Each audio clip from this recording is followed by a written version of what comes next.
चश्मा। एक गटर की नाली के पास धर्मेश नामक नशेड़ी साइको नौजवान लड़के की लाश मिलती है। उसकी आंखों पर बड़ी भींग वाला चश्मा लगा होता है।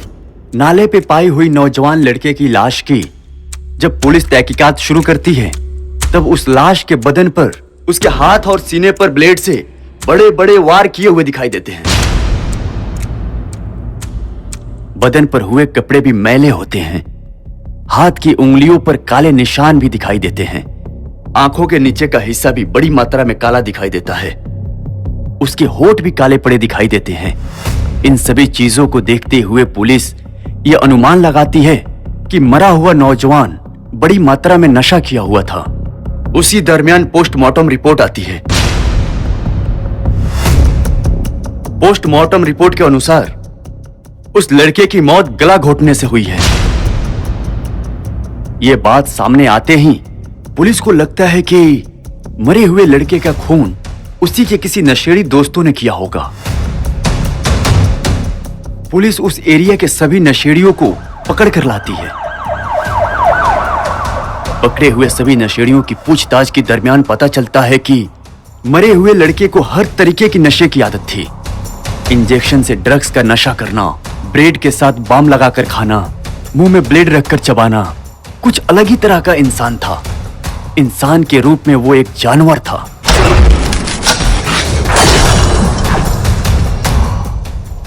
बाकी नशेड़ियों के साथ उसका ज्यादा उठना बैठना नहीं होता था। वो लड़का नशेड़ी होने के बावजूद भी पुलिस स्टेशन में उसके नाम का कोई भी रिकॉर्ड नहीं था। पुलिस के सामने अभी भी यह सवाल उठता था, आखिर इस नशेड़ी लड़के की हत्या करने के पीछे की वजह क्या होगी। उसकी आंखों में लगे हुए चश्मे को पुलिस बारीकी से परखती है। तभी उस चश्मे की ग्लास से दूर की चीजें नजदीक से दिखाई देती है। ये देखते हुए पुलिस के दिमाग में एक बात आती है कि मरे हुए लड़के ने किसी कारण से यह चश्मा तो नहीं बनवाया होगा। पुलिस उस इलाके के चश्मा बनाने वाले हर एक दुकान की खोज करने लगती है। तभी पता चलता है कि उस इलाके के कुछ दूरी पर एक चश्मे की दुकान से मरे हुए लड़के ने वो चश्मा बनवाया था। ये बात पुलिस के सामने आती है। वो चश्मा बनाने वाले आदमी से मरे हुए लड़के के घर का पता पुलिस को मिलता है। पुलिस उस लड़के के घर जाती है। घर पर उस लड़के की बूढ़ी माँ होती है। बूढ़ी बेसहाय औरत बड़ी मुश्किलों से अपना जीवन बिता रही होती है। अपने नौजवान बेटे की मरने की खबर सुनते ही वो पूरी तरह से टूट जाती है। पुलिस उसे संभालते हुए मरे हुए लड़के की जानकारी हासिल करती है। तभी पता चलता है उस मरे हुए लड़के का नाम धर्मेश था। धर्मेश की मां अपने बेटे के बारे में जानकारी देते हुए रोते रोते अपनी कांपती हुई आवाज से कहती है, मेरा बेटा धर्मेश बड़ा अच्छा लड़का था। अपनी पढ़ाई पूरी करने के बाद धर्मेश एक बड़ी कंपनी में नौकरी कर रहा था।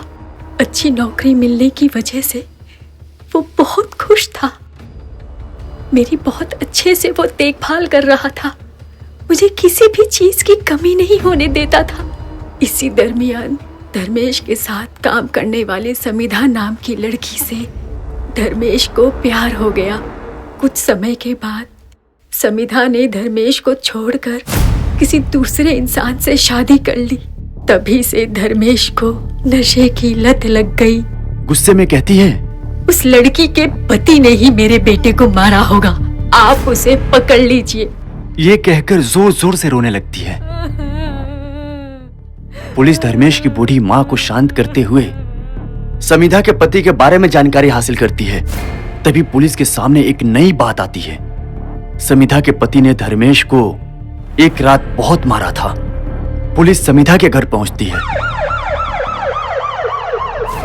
समिधा का पति सुरेश बंगेरा बड़ा बिजनेसमैन था। समिधा अपने पति की बचाव में डर के मारे धर्मेश और उसके प्यार के बारे में पुलिस को बताते हुए कहती है, धर्मेश मोटी भींग वाला चश्मा पहनकर मुझे देखने के लिए रोज मेरे घर में झांका करता था। उसकी इस आदत से मैं तंग आ चुकी थी। मैंने धर्मेश को प्यार से समझाने की पूरी कोशिश की थी, लेकिन धर्मेश नहीं समझा। फिर ये बात मैंने अपने पति को बताई। इस कारण उस रात मेरे पति ने धर्मेश को मारा। उस धर्मेश की हत्या के पीछे मेरे पति का हाथ नहीं है। वो ऐसा कभी नहीं कर सकते। जब उस रात मेरे पति ने धर्मेश को मारा, उसके दूसरे दिन ही मेरे कहने पे धर्मेश को नशा छुड़ाने के लिए किसी रिहैब सेंटर में लेके जाने वाले थे और उसके ठीक होते ही अपनी कंपनी में जॉब भी देने वाले थे। पुलिस अब सोचती है समिधा ने जो बातें बताई क्या वाकई में वो सच है या फिर अपने पति को बचाने के लिए ये सारी बातें बनाकर हमें बोल रही थी।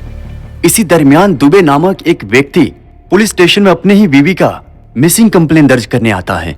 दुबे की हाल चाल और बात करने की तरीके से पुलिस को उस पर शक होता है। पुलिस दुबे पर नजर रखती है। दुबे पर नजर रखने की सबसे बड़ी वजह यह भी होती है कि दुबे समिधा का पड़ोसी होता है और समिधा के मकान के बगल में ही उसका मकान होता है। दुबे पर नजर रखे हुए पुलिस को ऐसी जानकारी मिलती है कि उस जानकारी के आधार पर पुलिस दुबे के घर की तलाशी लेने उसके घर जाती है।